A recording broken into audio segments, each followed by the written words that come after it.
Chapter 12. Shukla and Krishna Gati. Om Shri Ganeshaya Namaha. Daksha said to Mudgalacharya, O Yogi, you are the redeemer of all. Please oblige me by elucidating the Shukla and Krishna Gati by which a person can attain liberation and the materialistic world respectively. Mudgalacharya said, comprehend that karma is of three types: karma, akarma and vikarma. All those karmas which are against the teachings of one's dharma are called vikarmas. Karmas performed with an intention of enjoyments while following the teachings of dharma are called karma. This leads one to Krishna Gati. Gati means paths leading to a destination. One's karmas done as an offering to Brahma are akarma. They lead to liberation via the Shukla Gati. When one dies during the daytime in Shukla Paksha, during Uttarayana, that is December solstice, one attains liberation. This is Shukla Gati which bestows mukti.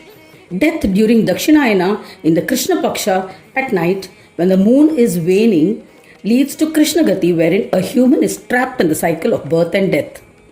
For the benevolence of a common man, I shall elucidate this difference further. So a common man will be rid of his dilemma and will be immersed in Brahma. If a human who has performed Nishkama karmas and dies during the night of Dakshinayana, he is not accepted by Devatas. One who has spurned his destined indulgences and performed karmas as an offering to Brahma, how can he be tempted by heavenly indulgences offered by Devas? O Daksha, hence after the cremation rites are performed, the Atma of the deceased merges into the luminosity of Agni, and when the day breaks, he is absorbed in the luminosity of daytime. Once Uttarayana begins, the Atma merges with the solar system. At the time of deluge, when the solar system is annihilated, the Atma unites with the Purusha form, that is Atma of the solar system. The Purusha, that is Atma and solar system, are not destroyed during annihilation. During the Mahapralaya, the final annihilation, when Prakriti and Purusha are both destroyed, the Atma is absorbed in Brahma and attains divinity. Those who die while performing Sakama karmas during daytime in Uttarayana are not accepted by Surya. O Prajapati, after the cremation rites, he merges into smoke and remains in the night that follows. When he senses the arrival of Dakshinayana, he happily boards a plane and ascends to Swarga through the celestial route. He is absorbed into the lunar system where he indulges based on his karmas. He indulges in the pleasures of the various Swargas based on his karmas. I shall now tell you about the rituals for indulgences derived out of the lunar crescent. Among all the Swargas and Devalokas, the biggest of all indulgences is Amrita Bhojana, meal of nectar. Whatever good deeds are performed by a human in this world becomes Amrita, which accumulates on the Chandra. This results in the phases of the Chandra or the moon. During the Shukla Paksha, bright phase, the Amrita rises as the crescent increases gradually with each passing day. This is why it increases every day. This continues till the full moon day. During the Krishna Paksha, all Devas sip the Amrita from the Chandra. This Amrita is satiating for a period of 1 month. On the new moon night, Chandra exists in medicinal herbs. Medicinal plants is absorbing nectar. Hence, on the Amavasya night, humans should never pluck the medicinal plants. Plants on that night unite with the moon and enjoy bliss. Hence, we conclude that whatever medicinal properties exist in plants have been derived from Chandra. The Vedas also mention that Swarga is endowed with Chandra. Humans, after worshipping the different devas with Sakama karma and offering the karmas to the respective deities, ascend to the respective lokas. In those lokas, they indulge in pleasures of the lokas and ascend into the cluster of clouds. There he is transformed into water and falls on the earth in the form of rain. He then enters the medicinal herbs and becomes food. He enters the womb of a female in the form of a sperm. He is endowed with the various tattvas. With the help of these tattvas, a body is created. I shall elucidate the process as described in the Garbhopanishad. In a day, sperm gets attached to the blood, ovum in modern science, and a jiva is created, which becomes blood. In humans, after 3 days, it is transformed into foam.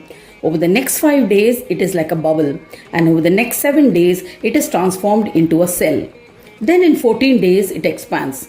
In another 25 days, it starts to develop muscle. In a month's time, it hardens, and over 2 months, it develops a head. By the third month, it develops a neck, and by the fourth month, it acquires skin.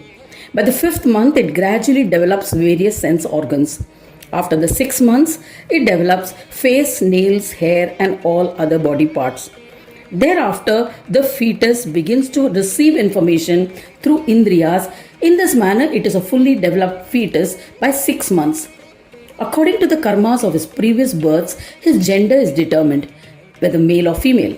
He acquires the masculine or feminine organs. In the 7th month, it is endowed with Chaitanya and acquires sensitivity and can experience pain. It moves around in the womb and senses the pain of the mother. When the room in the womb is insufficient, the child also suffers, and being extremely tender, it weakens but regains strength. In the 8th month, his buddhi develops, and then he meditates on the eternal Brahma through the path of Sankhya and Yoga. Due to insufficient space in the womb, affliction with germs and suffering due to the mother eating salty and spicy food, the fetus suffers agony. To alleviate the suffering in the womb, he worships Gananayaka through the path of Sankhya Yoga. He attains the knowledge of absolute bliss. He can visualize the sorrows of innumerable births. So, in order to destroy the pains of being in the womb and to attain divinity, he worships and praises the Lord with a single pointed chitta and sings his numerous stotras. Tolls thus: to the form of Brahma, to Brahma I bow to you. To the savior of those without protection, to Vignesha I bow to you. To Jeshta Raja, to Deva, to the Lord of Devas, to the one without a beginning, to Paresha, to the first worshipped, I bow to you. To the one worshipped by all, to the form of all, I bow to you. To the one who existed before all, to Parabrahma, to the Lord of all, I bow to you. To the one with the form of an elephant, to the one who is like an elephant, to the one with the head of an elephant, to the Lord of the elephant, I bow to you.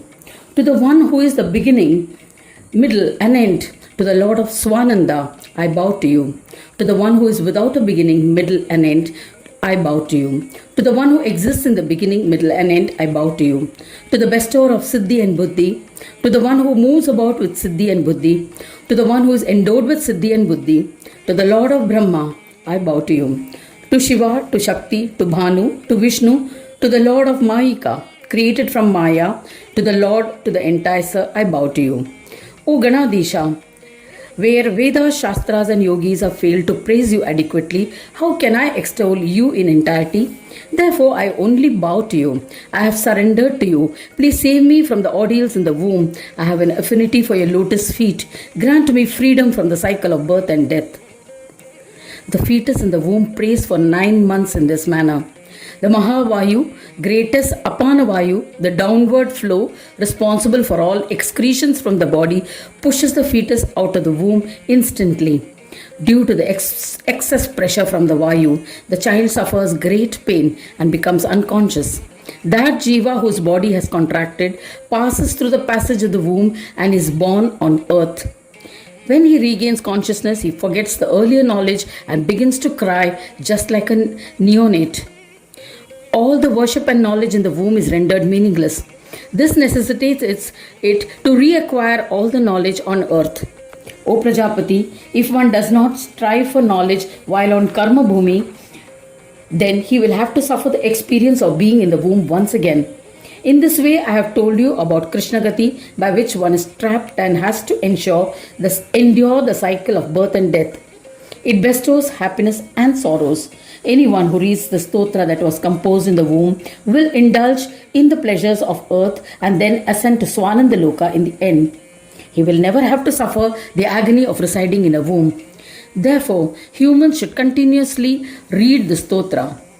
Now I shall elucidate further about the Shukla and Krishna Gati to enlighten you. A yogi who has a liking for indulgences and liberation should constantly perform karmas as ordained by the Dharma for his respective deity. If a person dies during the day during Uttarayana, he attains the Agni Loka where he performs penance.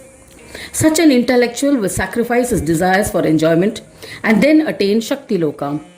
When he forsakes his pride, he attains Surya Loka. He contemplates on Atma, then performs meditation, and forsaking his Atma, he attains Vaikuntha Loka. After giving up all enjoyments, he then attains Shivaloka. There he gives up his witness state and then attains Swanandaloka. That is definite. Having the darshan of Ganesh, he emerges into Brahma. Such is the influence of the Shukla Gati, O Prajapati. If a person dies at night, when the sun is in Dakshinayana, a person desirous of indulgences and liberation ascends to Swargaloka. O Prajapati, after enjoying the various divine fruits of merits earned, he once again takes birth on earth. Then he develops a liking for liberation. He practices yoga sadhana and will attain liberation through Shukla Gati. O Daksha, these are the eternal paths of Shukla and Krishna Gati.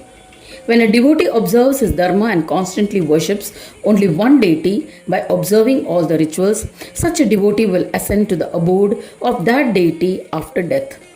There is no doubt about it. After his death, there are no solar or lunar, Shukla and Krishna Gati paths prescribed for him. Even the Devas are endowed with the three gunas, hence are subject to destruction. They will indulge in the pleasures of their abodes and eventually return to earth. They will be destroyed at the end of a kalpa. Such a person will sing bhajans of Ganaraja in this world. Then in the end he will ascend to Swanandaloka and then merge onto Brahma. Nanda is devoid of destruction.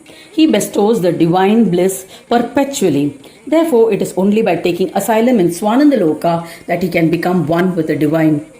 If a person after death is not subjected to cremation, then he ascends via Shukla or Krishna Gati with the assistance of light or smoke, and his destiny is determined as described earlier. O Prajapati, in this manner I have described in detail the Shukla and Krishna Gati. Therefore, O Daksha, sing bhajans of benevolent Ganeshwara with single-pointed devotion. He shall forever look after your welfare. Then you will be exempt from the trap of the cycle of birth and death. You will attain Sayujya Mukti. You shall attain divinity. There is no doubt about it. Thus ends the 12th chapter, Shukla and Krishna Gati, in the 9th Khand of the Purana Upanishad, Srimad Mudgal Puran, describing the legend of yoga, dedicated to Sri Gajanana. End of chapter 12.